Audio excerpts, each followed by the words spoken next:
প্রিয় দর্শক, আজকের এই ভিডিওতে আলোচনা করব যে বাংলাদেশকে কেন ভারত ভিসা দিচ্ছে না এবং কেন বাংলাদেশকে ভিসা দিচ্ছে না সেই বিষয় নিয়ে ভারতের রণধীর জয়সওয়াল কি বলেছেন এবং স্পষ্ট কি বার্তা দিয়েছেন, বাংলাদেশকে কি আদৌ ভিসা দেবে কিনা এবং সেই বিষয় কেন ভিসা দিচ্ছে না সেই বিষয় নিয়ে আজকের এই ভিডিওতে আলোচনা করব। আজকের ভিডিওটা সম্পূর্ণ দেখলে আপনারা স্পষ্ট জানতে পারবেন কেন বাংলাদেশকে ভিসা দিচ্ছে না এবং বাংলাদেশকে কবে ভিসা দিতে পারে সেই বিষয়টা নিয়ে আজকের এই ভিডিওতে আলোচনা করব। তাই ভিডিওটা গুরুত্বপূর্ণ হতে চলেছে, তাই ভিডিওটা না টেনে সম্পূর্ণ ভিডিওটা দেখতে থাকুন। নিত্য নতুন এমন ভিডিওর আপডেট পেতে মিস্টেক পয়েন্ট ইউটিউব চ্যানেলটি সাবস্ক্রাইব করে পাশে থাকার বেল আইকনটি অন করে রাখুন, সবার আগে আপডেট নোটিফিকেশন পেয়ে যাবেন। অলরেডি সাবস্ক্রাইব করে থাকলে আপনাকে অসংখ্য ধন্যবাদ। তো চলুন শুরু করি আজকের ভিডিও। প্রিয় দর্শক, এখানে দেখেন হিন্দুস্তান টাইমস বাংলায় এখানে কি তারা হেডলাইন তৈরি করেছে সেই হেডলাইন সম্পর্কে এবং ভারতের যে কেন ভিসা দিচ্ছে না সেই সম্পর্কে যে দিল্লি কি বলছে সেই বিষয়টা আপনাদের সামনে একটু আমি স্পষ্ট করতেছি। যেন এখানে একটা বলেছে যে বাংলাদেশের আইন শৃঙ্খলার অবনতি নিয়ে উদ্বিগ্ন দিল্লির আঙ্গুল কঠোরপন্থী এই মুক্তির দিকে প্রসঙ্গে এক হিন্দুদের নিরাপত্তা।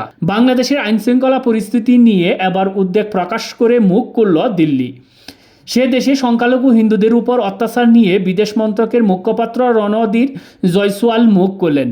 তার বক্তব্যে বাংলাদেশের কঠোরপন্থীর মুক্তি নিয়ে উদ্বেগ প্রকাশ করে জয়সওয়াল বিদেশ মন্ত্রকের তরফে জয়সওয়াল বার্তায় স্পষ্ট করা হয়েছে, বাংলাদেশে অন্তর্বর্তীকালীন সরকারের দায়িত্ব পালন হলে দেশে হিন্দুদের নিরাপত্তা সুনিশ্চিত করা। রণধীর জয়সওয়াল বলেন, গুরুতর অপরাধের জন্য দণ্ডিত সহিংস চরমপন্থীদের মুক্তির ফলে বাংলাদেশের আইন শৃঙ্খলা পরিস্থিতির অবনতি নিয়ে আমরা এখন উদ্বিগ্ন।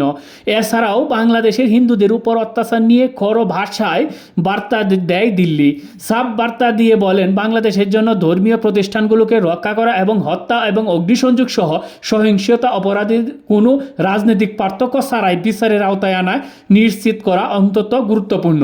এই যে ভারতে হিন্দুস্তান টাইমস বাংলা যে ভারতের যে মিডিয়াগুলো সেই মিডিয়াগুলো বাংলাদেশকে নিয়ে একটা বিভ্রান্তিকর তথ্য, গুজব তথ্য নিজেদের মতন করে সেই সব তথ্যগুলো, বানোয়ার তথ্যগুলো তারা প্রকাশ করতেছে জনসম্মুখে। আপনারা ইতিমধ্যে জানেন যে বিশ্বের মাঝে ভারতের স্থান কিন্তু এক নম্বরে অবস্থান করছে, সেটা হচ্ছে যে মিথ্যা এবং ভুয়া তথ্য সম্প্রচার করার কারণে ভারতের মিডিয়াগুলো এক নম্বরে শীর্ষস্থানে অবস্থান করতেছে। এই যে নিউজগুলো এতক্ষণ বললেন সেগুলো সম্পূর্ণ মিথ্যা কথা এবং বানোয়াট কথা। আপনারা যারা বাংলাদেশে বসবাসরত হিন্দুরা আছেন তারা যদি আমার ভিডিওটা দেখেন তাহলে কমেন্ট করেন যে আপনাদের মন্দিরে বা আপনাদের উপরে বাংলাদেশে এর কোনো মুসলিম সম্প্রদায় বা অন্য কোনো সম্প্রদায় আপনাদের উপর নির্যাতন চালাচ্ছে কি না এবং বিগত সরকারের আমল থেকে এখন কি নির্যাতিত বেশি হচ্ছেন না কম হচ্ছেন সেই বিষয়টা অবশ্যই আপনারা ভিডিও কমেন্টে জানান। এটা বিদেশ মন্ত্রকের তরফে অবস্থান স্পষ্ট করে বলা হয়েছে, বাংলাদেশের অন্তর্বর্তীকালীন সরকারের দায়িত্ব বাংলাদেশের হিন্দু ও সংখ্যালঘুদের নিরাপত্তা ও তাদের সম্পত্তি এবং ধর্মীয় প্রতিষ্ঠানের নিরাপত্তা নিশ্চিত করা। এ বিষয়ে বাংলাদেশের নির্বাচন নিয়ে সবল হয়েছেন ভারতের বিদেশ মন্ত্রকের মুখপাত্র রণধীর জয়সওয়াল বলেন, আমরা একটি স্থিতিশীল, শান্তিপূর্ণ, অন্তর্বর্তীমূলক এবং প্রগতিশীল বাংলাদেশকে সমর্থন করি, যেখানে গণতান্ত্রিক উপায়ে এবং অন্তর্বর্তীমূলক এবং অংশগ্রহণমূলক নির্বাচনের মাধ্যমে সকল সমস্যার সমাধান হবে।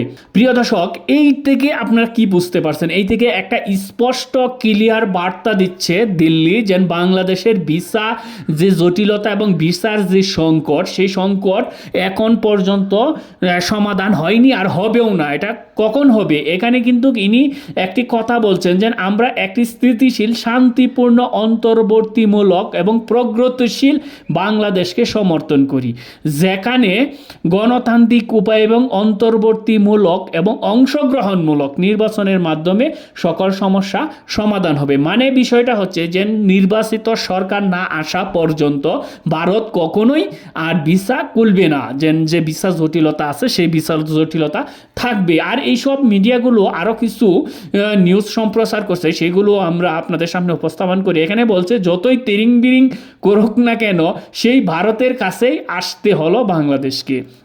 বিষয়টা তাদের হেডলাইনগুলো আসলে খুব একটা এখানে দেখেন আমেরিকার ইউএনএসএইডি অর্থায়নে বন্ধ করে দিয়েছে, এর জের ধরে প্রকল্প বন্ধ।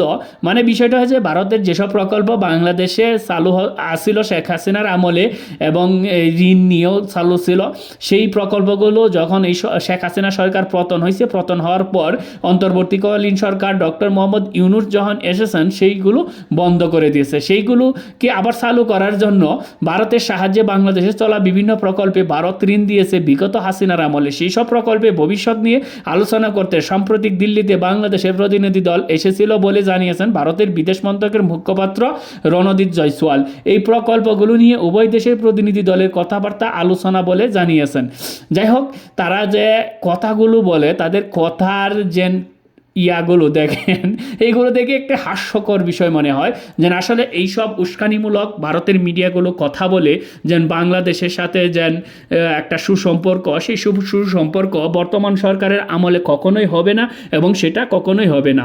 আর আশা করি প্রিয় দর্শক যারা ভারতের ভিসা প্রত্যাশীরা আছেন তারা এতক্ষণে বুঝতে পারছেন, যেন বুঝে গেছেন যেন ভারত কখনোই এই ট্যুরিস্ট ভিসাখন যেসব ভিসা জটিলতা আছে সেগুলো কখনোই তারা শিথিল করবে না এবং কখনোই তারা এটাকে স্বাভাবিক করবে না যতক্ষণ পর্যন্ত বাংলাদেশে নির্বাচনীয় সরকার না আসে। এই বিষয়টা কিন্তু ইতিমধ্যে আমরা এই যে ভারতের যে বিদেশ মন্ত্রী রণদীপ জয়সওয়ালের মুখ থেকে যে বক্তব্য এসেছে সেই বক্তব্য থেকে আমরা একটা স্পষ্ট ধারণা পেয়েছি। প্রিয় দর্শক, আজকে এবারের মতন বিদায় নিব। দেখা হবে পরবর্তী ভিডিওতে। সবাই ভালো থাকবেন, সুস্থ থাকবেন। ধন্যবাদ সবাইকে।